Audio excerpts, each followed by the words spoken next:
Hey guys, Drifter here. I've got an interesting video for you today about why Activision/Treyarch is focusing so much on the pro scene on Call of Duty. Why are they doing so much for this Call of Duty championship and not as much for the publics? Why are they doing pros over pubs? Why aren't we spending more time on DLCs and fixing the game and working on bugs? Why are they doing so much of the pros and not enough of this other stuff? And I've been here. They sent me out. They flew me as press. I'm here in the heart of it all in Los Angeles, California.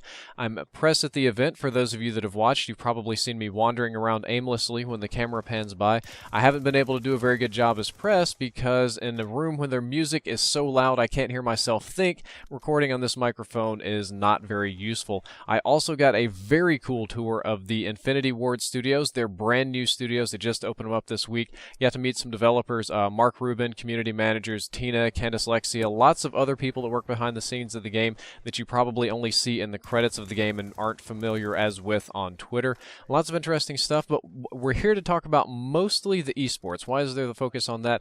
And we're going to kind of work backwards here. I believe it's inductive reasoning. We just start with the facts and kind of work backwards. I'm picking it apart. I've talked to a lot of developers, and I haven't got a straight answer, but I do have my own feelings and theories, and that's what we're here to talk about today. So I'm sitting here and I'm talking to people about this Call of Duty Championships. I'm looking, it's a $1 million championship. That's a big prize right up front.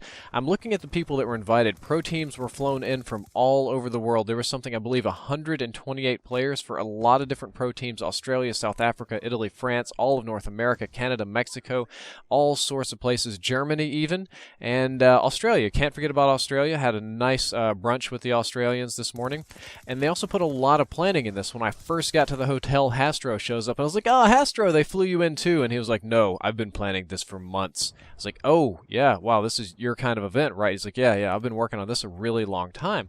And they kind of flew out Team YouTube. You know, you have your Jericho, T-Martin, Gold Glove, X-Jaws, all these sort of big names. Talked to Syndicate and Ali A. They're here too. All very nice people, mind you. There's some rumors like, oh, so-and-so is a butthole, so-and-so is not a guy. It's not all those people, really awesome people.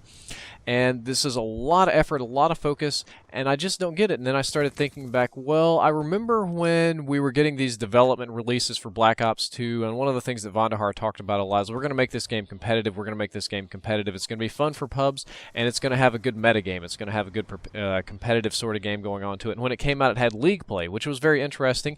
They actually used the League Play as a buy-in to this big championship, and I believe League Play was there all from the very beginning to get people to buy in to compete, to go to the championship, and to convince people to play on a more competitive level.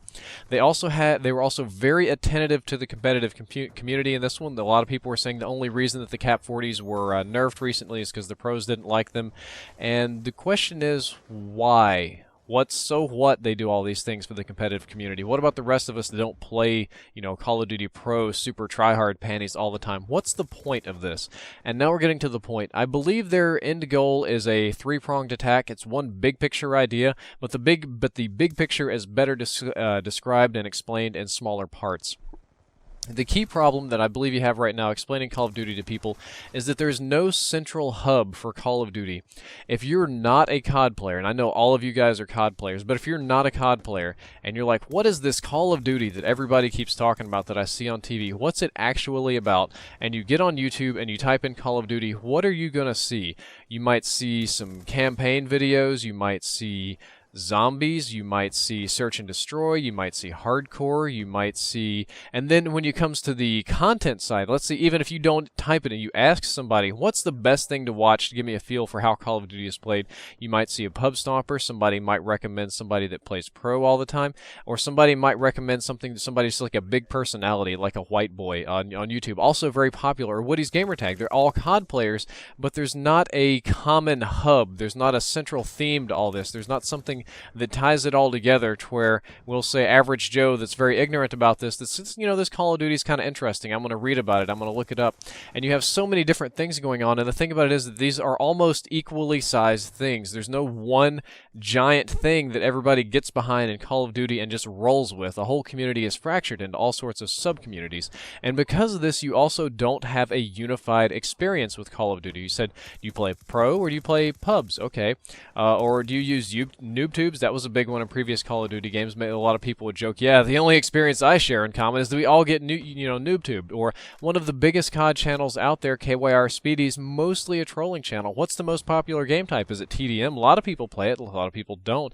Or the most common mode, you have a lot of hardcore players that are vastly underrepresented, especially on YouTube. I post hardcore gameplays rarely. I don't play it a whole lot, but you have a hardcore community that gets very little representation was the word I was looking for. What about objective? Is it TDM? Is it objective? Is it zombies? Is it, what was that? Is it Spec Ops? Is it campaign? What's the experience when you play Call of Duty? When the guy goes to Walmart to buy Call of Duty, what is he buying? Is he buying the campaign? Is he buying the zombies? Is he buying because he wants to play pro? What are we getting here? And if you unify this community, if you get something big, something awesome for them to rally behind, you can have them share a unified experience, a sort of unified Call of Duty. Like, this is the Call of Duty.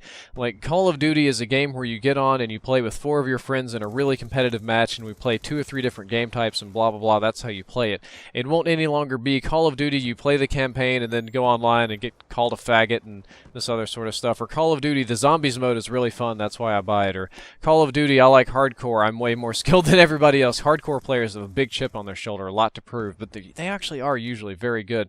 Or Call of Duty, you do this. No, it'll be Call of Duty, and it'll be something similar to the pro scene, where anybody can compete, where everybody plays hard, and hopefully they have fun and be good sports. And that if you do good enough in Call of Duty, you can come out to California and play in the pros. You can do that sort of thing. It'd be kind of like League of Legends. League of Legends has this big pro scene built behind it, and a lot of hype, and a lot of momentum, and a lot of oomph kind of behind it. And the community for that, at least the one that's represented online, is very big into the pro scene, very big into good gameplay and good teamwork, that sort of stuff.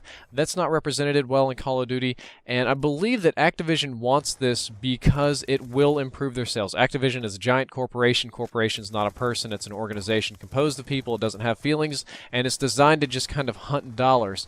And the plan for this is to build a pro scene so they can unify the community. There's some other minor goals. I'm gonna talk about those in a minute, but they have an advertising wing. They advertise these games very well. They design them to be mass appeal, easy to pick up. You know, they have a good meta game, and they sell very well, and it makes Activision a lot of money. But Activision is looking more for the long term. Activision doesn't want to make money this quarter and then, like, I don't know what we're gonna do next.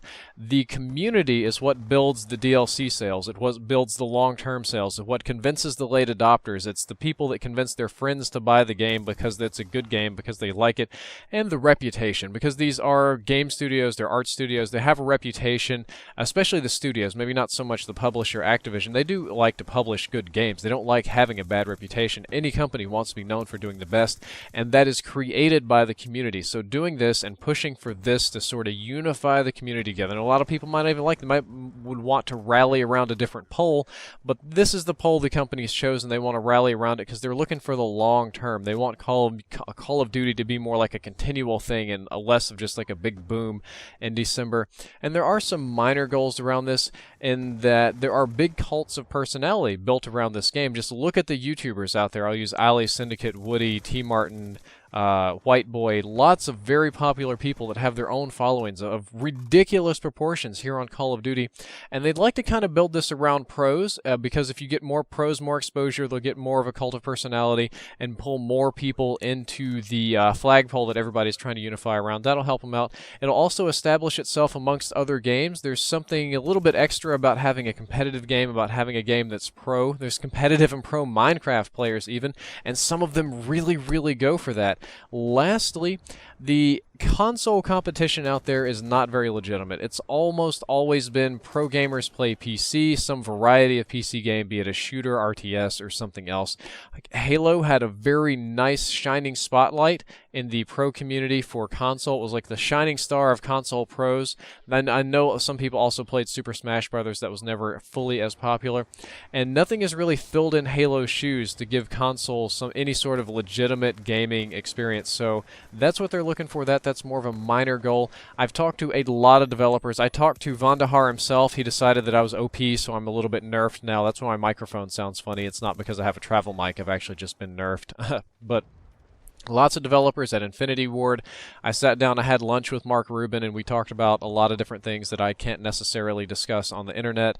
And I talked to Tina. I talked to so many devs, so many PR, so many advertising, so many coders, so many people that do sound design, lots of, just all these sort of aspects.